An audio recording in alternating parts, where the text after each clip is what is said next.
Soy Alfonso, vengo de Energy Control y bueno, vamos a hablar sobre la reducción de riesgos en el consumo de cannabis. Vale. A ver, nosotros, para los que no nos conocéis, somos un colectivo de personas que, independientemente de si consumimos o no, nos sentimos preocupados por el uso de drogas que se da en los espacios de fiesta y en la sociedad en general. Desarrollamos estrategias de gestión de placeres y riesgos, ofreciendo información, asesoramiento y formación sobre drogas con el fin de disminuir los riesgos de su consumo, que es lo que tratamos, siempre desde un enfoque sanitario. Entendemos que cuanto menos riesgos, menos problemas de salud van a tener las personas. Vale. Nosotros pertenecemos, Energy Control, pertenecemos a una ONG, no somos una ONG como tal. Somos un proyecto de una ONG catalana que se llama ABD, se llama Asociación Bienestar y Desarrollo, que trabaja desde los 80 con familias, tercera edad, infancia, género, menores, VIH, SIDA y drogodependientes. El tema de drogodependencia lo llevamos nosotros desde el proyecto.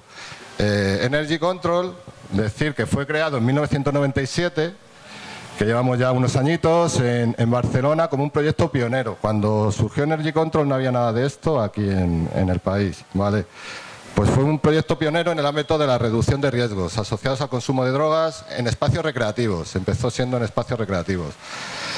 Somos un proyecto de ámbito estatal con sedes en Andalucía, Baleares, Cataluña y Madrid, ¿vale? Y dentro de Energy pues lo integramos un equipo de técnicos y voluntarios. Pues somos un grupo bastante heterogéneo, que hay educadores, psicólogos, biólogos, electricistas, camareros, parados de larga duración, de todo tenemos, ¿vale? Pues todo esto es lo que forma el engranaje de Energy Control y aparte damos formaciones a los voluntarios también. Pero vamos, lo que nos puede distinguir es que todos compartimos la misma filosofía con el tema de las drogas, ¿vale? Bien, nuestro trabajo parte de una serie de puntos claves en los que nos centramos, y aquí os lo he puesto así un poco para que lo veáis. Los consumos recreativos, que entendemos por consumos recreativos, consumos que se dan en espacios de fiesta. También entendemos que no todos los consumos tienen que ser problemáticos. Información objetiva, al estar dentro de la fiesta, dentro de la escena, de la diversión, pues vemos lo que se mueve en cada momento. Con el servicio de análisis que llevamos, pues también vemos qué tipo de drogas se mueven, qué tipo de adulteraciones, etcétera. Entonces tenemos una información de primera mano para dársela a los usuarios. Luego el tema de placeres y riesgos. También es un poco buscar el punto medio entre los riesgos y los placeres, ¿vale? Entendiendo que aparte de riesgos también consumir droga lleva una serie de placeres, si no, pues nadie consumiría drogas, evidentemente. También nos centramos en el consumo responsable, que cada uno sea responsable de su consumo. O sea, es decir, no echar la culpa a la droga en sí, sino echar la culpa al consumo, más bien, que hace la persona de esa droga. Y bueno, destinatarios, pues tanto consumidores como no consumidores. Los consumidores dándoles información y a los no consumidores pues reforzándoles esa opción de no consumir y aparte dándoles información también que puede que les venga bien en un futuro, ¿vale? Bien, ¿qué trabajamos? Pues nosotros estamos dentro de la reducción de riesgos, Energy Control. Aquí lo veis, lo he puesto así de una manera así un poco gráfica para que se vea. Por un lado estaría la prevención universal, que es la de consumo cero, la que promulga que no haya drogas, que no existan drogas, que no se consuma, centrándose siempre en lo malo, etcétera. Y bueno, es un enfoque que con el tiempo se está viendo que no está funcionando. Y en el lado opuesto, aunque bueno, esto lo hablo de manera general, luego también hay matices, ¿vale? En el otro lado estaría la reducción del daño, que esa intervención se hace con personas para que no se deterioren más. O sea, no se busca que dejen las drogas o tal, sino simplemente es mantenerlos, porque suelen ser gente que son excluidos sociales, que tienen consumos problemáticos. Y bueno, un ejemplo de estas intervenciones pues podría ser las narcosalas. Eso sería la reducción del daño. Entonces nosotros, como veis, no somos reducción de daño, lo que hacemos es reducción de riesgos. Y ya afinando un poco más, pues podríamos hablar de gestión de placeres y riesgos. Que bueno, básicamente lo que intentamos es reducir la posibilidad que ocurran daños. Eso es un poco nuestra misión. Vale. Las áreas de intervención que tenemos, pues serían, sobre todo en espacios de ocio. En espacios de ocio vamos pues en rave, fiestas de campo, en salas, etcétera. Pues lo que tratamos es de dar información mediante folletos y mediante el servicio de análisis, pues dar una información veraz de lo que hay. Y aparte es una manera de enganchar y tener un feedback con los usuarios. Vale. Bueno, decir que los análisis, que en las salas no solemos llevar análisis, porque evidentemente pueden tener problemas dentro de la sala.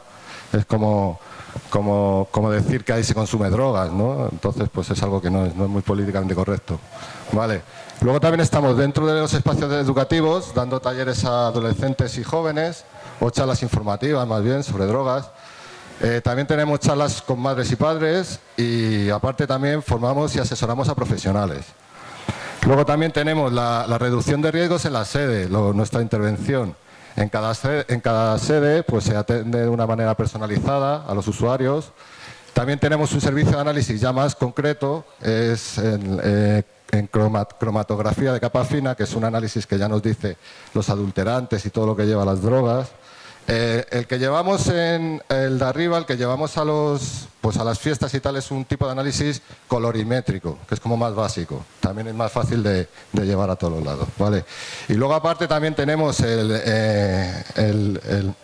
área internacional, que ahí nos coordinamos con proyectos en Europa y Latinoamérica. Estamos en contacto con ellos.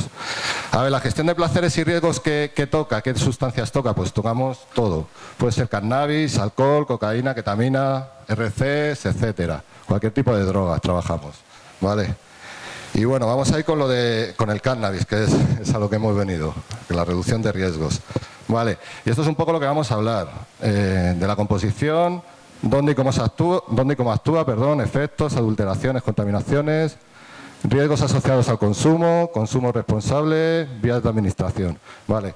Si queréis cortarme en algún momento, queréis aportar algo, pues no os preocupéis, levantéis la mano y bueno, hablamos un poco entre todos, ¿vale?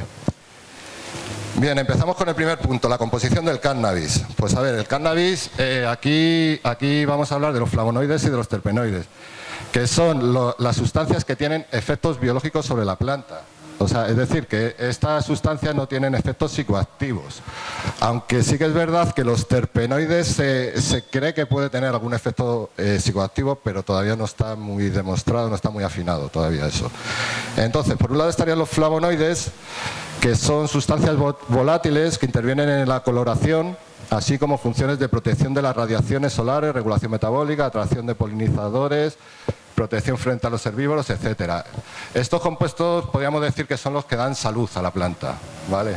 Y los terpenoides pues son los encargados de dar los diferentes aromas y sabores. Y bueno, pues hay como del orden de unos 140 y dependiendo de cómo esté proporcionado, pues va a tener un sabor más fuerte, menos fuerte, etcétera. Vale, entonces ahora vamos con los psicoactivos, que son los cannabinoides. Los cannabinoides propios de la planta son alrededor de unos 70. La planta en sí tiene 483 compuestos, psicoactivos y no psicoactivos, ¿vale?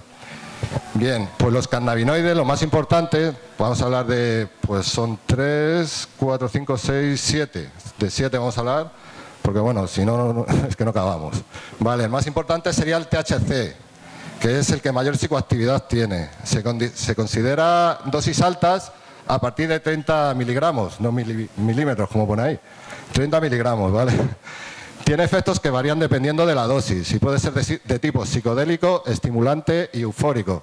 Y aquí si nos fijamos, estamos hablando solamente de THC. Y el THC, bueno, perdón, no me voy a mover porque si no... El THC es lo que hace que la planta tenga ese efecto estimulante eufórico, lo que dijéramos lo que coloca. A mayor nivel de THC, pues va a ser una planta más potente, ¿vale? Va a pegar más. Y luego por otro lado estaría el CBD. ¿El CBD cuál es? El CBD es el cannabinoide que aplaca el pelotazo del THC, pues con el CBD, plantas que tengan CBD van a ser más suaves, va a ser más paulatina la subida, ¿vale? Entre los más importantes de los efectos estarían efectos sedantes, ansiolíticos, antipsicóticos, antiepilépticos, antiinflamatorios, ¿vale? O sea que esto también es un compuesto que da mucho juego a la hora de hablar de medicina y cosas así, ¿vale? Es un antagonista de los efectos del THC. Es un antagonista, no confundir, o sea, antagonista quiere decir que lo modula, no que los corta. O sea que si tiene CBD no va a atacar al THC para que no tenga ningún efecto psicoactivo, sino, bueno, es decir, como el que se toma un whisky solo o el que le echa un vaso de agua al whisky. Pues el agua sería el CBD, para que me entendáis, ¿vale? Bien, disminuyendo los efectos secundarios del mismo, que esto es muy importante también. O sea, todo, la ansiedad, miedos, tensión, todos los malos efectos que pueda tener el THC, los efectos secundarios, pues el CBD también los recoge y los aplaca, ¿vale? Otro cannabinoide importante sería el CBN, el cannabinol, que es 10 veces menos psicoactivo que el THC. El cannabinol se genera con la oxidación del THC. O sea, cuando una planta se va oxidando con el tiempo, pues el THC se va volviendo CBN y se vuelve menos psicoactiva la planta, ¿vale? Antes que CBN, es curioso esto, el THC se convierte en CBD y luego pasa a CBN. Entonces hay mucha gente gente que controle del tema y tenga plantas con mucho THC, pues mediante esa oxidación y ese control puede producir CBD dentro de una planta, ¿vale? Bien, luego estaría el CBG y el CBC, el cannabigerol y el cannabicromen, que son precursores del THC y tiene efectos sedantes también. Luego estaría la tetrahidrocannabarina, el THCV, que esta es importante porque inhibe los efectos del THC. Esto sí que podríamos decir que los corta, no es como el CBD que los modula, la tetrahidrocannabarina es como que los corta. Entonces, claro, una planta que tenga este compuesto va a tener menos efectos psicoactivos, lógicamente, ¿vale? Puede ser un regenerador hepático de enfermedades del hígado crónicas. O sea que también tiene ahí un compuesto que puede ser bastante bueno a la hora de las enfermedades y buscar cosas para paliarlas, ¿vale? Y luego estarían los cannabinoides ácidos, que no son psicoactivos, las plantas los produce y con el secado o el calor acaban transformándose en cannabinoides neutros y psicoactivos. Pues ya se convertiría en THC, CBD. Si os fijáis, las iniciales es THCA y luego se convierte en THC, luego CBDA y se convierte en CBD. Entonces todo lo que acabe en A pues tiene muchas posibilidades de que sean cannabinoides ácidos, ¿vale? Bien, y bueno, aquí pues esto he traído un cuadro de proporciones de THC y CBD para que veáis un poco pues las características y demás. Y a ver, os lo explico un poco. Sería el ratio proporción de THC 1, CBD 0. O sea, sin CBD, podríamos decir. Pues las características de esas plantas pues sería una alta psicoactividad a partir de 30 miligramos, euforia, risas, pensamientos disparatados. Y los efectos secundarios propios del THC, las taquicardias, ansiedad, paranoias, miedos, desconcentración, etcétera. Entonces no es muy recomendable este tipo de plantas por los riesgos que conlleva de los efectos secundarios, ¿vale? Entonces, aquí ¿qué recomendamos? Pues plantas que tengan CBD para que aplaque ese THC y no tengan tantos efectos secundarios, ¿vale? Incluso que no los tengan.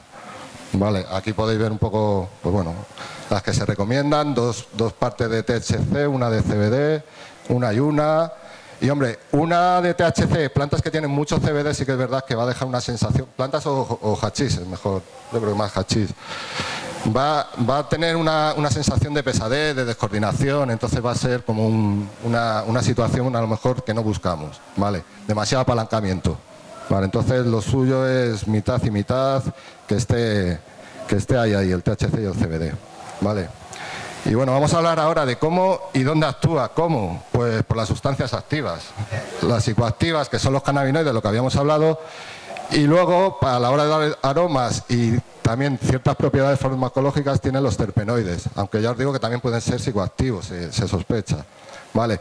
Y luego, ¿dónde actúa? En el sistema endocannabinoide. Ya estamos hablando del cuerpo humano, ¿vale? Que esta tiene dos receptores, o se descubrieron que había dos receptores, el CB1 y el CB2, dentro del sistema endocannabinoide. Que esto podríamos decir que son como las puertas que tiene el cuerpo, que se abren cuando entran cannabinoides o entran este tipo de sustancias dentro del cuerpo, ¿vale?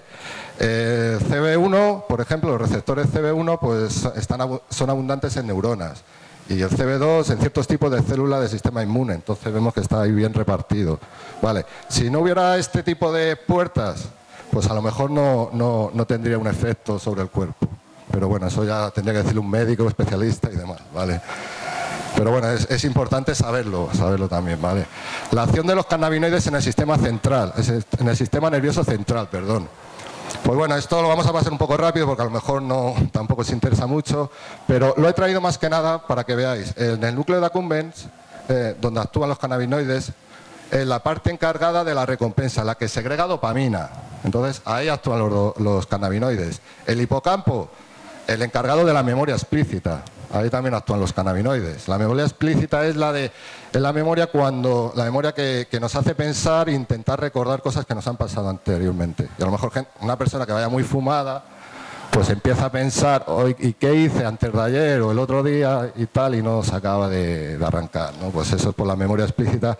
Y también la memoria a corto plazo también ataca bastante, ¿vale? Bueno, seguimos, sí, porque si no...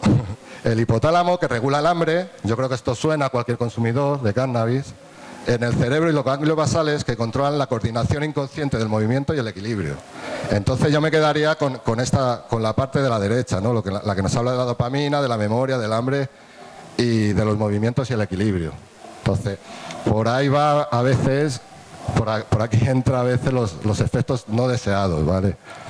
Bien, también hay que decir que la memoria sí que es verdad que cuando no se consume, cuando se deja de consumir una temporada, se recupera, o sea que no se pierde eso ya para toda la vida. Esos mitos de que se pierden neuronas y ya no vuelven y tal, pues bueno, eso ya también son un poco palabrerías, ¿vale? La acción de los cannabinoides sobre el sistema inmune, el sistema inmunológico de las defensas, pues también ahí actúan gracias a los receptores CB2. Se encuentran en gran medida en las células del sistema inmunológico. Los cannabinoides pueden tener un efecto inmunomodulador, o sea, es decir, que modulen ahí el sistema inmune, las defensas. También con temas de cáncer y demás enfermedades también pueden ser bastante efectivos, ¿vale? Y bueno, lo que os pone aquí, pueden tener un efecto inmunomodulador, perdón, cuando se desajusta el sistema, o sea que como que lo ajusta, lo puede llegar a ajustar. Y estamos hablando de cannabinoides, ¿vale? Y bueno, ahora vamos a hablar de los efectos del cannabis. A ver, los efectos del cannabis entendemos que se van a producir, aparte de los propios efectos, pues también influyen dos variables más, o bueno, tres variables influyen.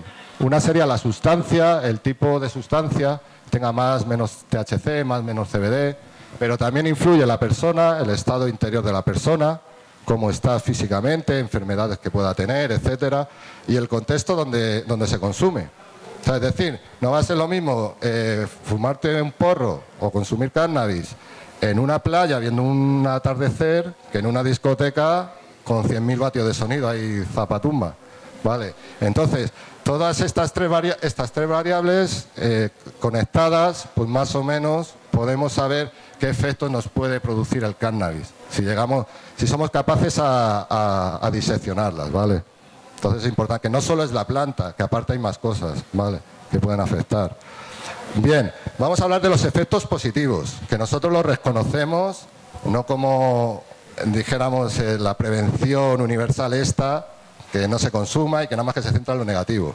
Que yo creo, o creemos, que muchos de los fallos que tiene esto es por eso, por negar estos efectos positivos que hay, ¿vale? Y que la gente lo reconoce, más que nada. Pues bien, estarían la placidez, el bienestar, la conexión mente-cuerpo, eso de quitarte las barreras internas, que parece que a veces se caen, ¿no?, con el cannabis, el estado de ánimo más positivo, risa espontánea, hilaridad, buen rollo, reducción del estrés, aumento de la creatividad y profundización del pensamiento, que eso va un poco unido con lo primero también. En el momento que nos quitamos un poco las barreras interiores, pues como que salen cosas que a veces no sabemos ni que están ahí.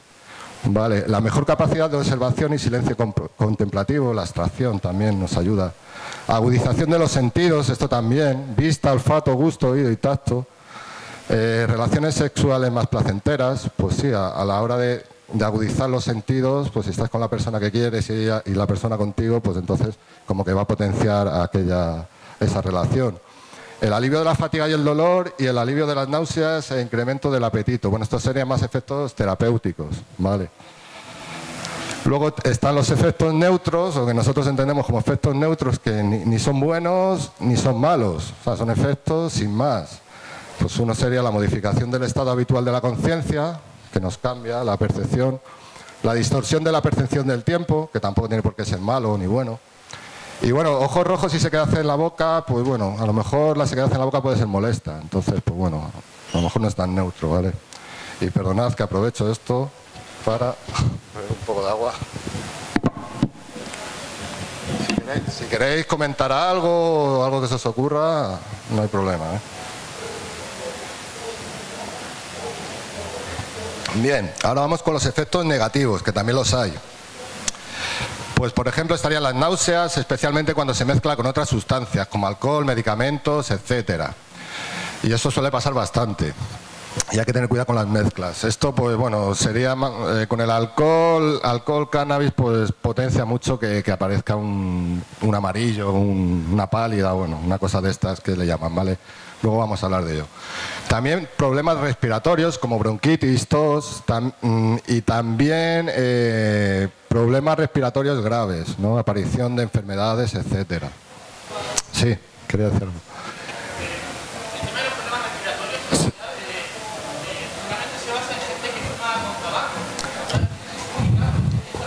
Sí, espera. Sí. Vale.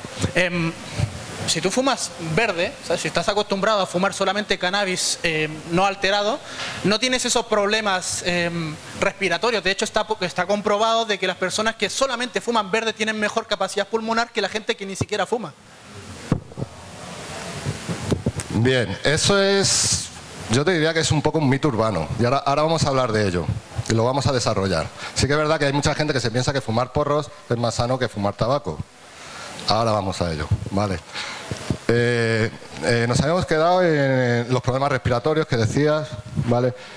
También puede dar dolor de cabeza, mareo, confusión, torpeza y descoordinación motora, problemas de memoria a corto plazo, por lo que hablábamos, taquicardias y ansiedad, cuando la planta es muy potente. A dosis altas puede provocar ataques de pánico o paranoias, que viene a ser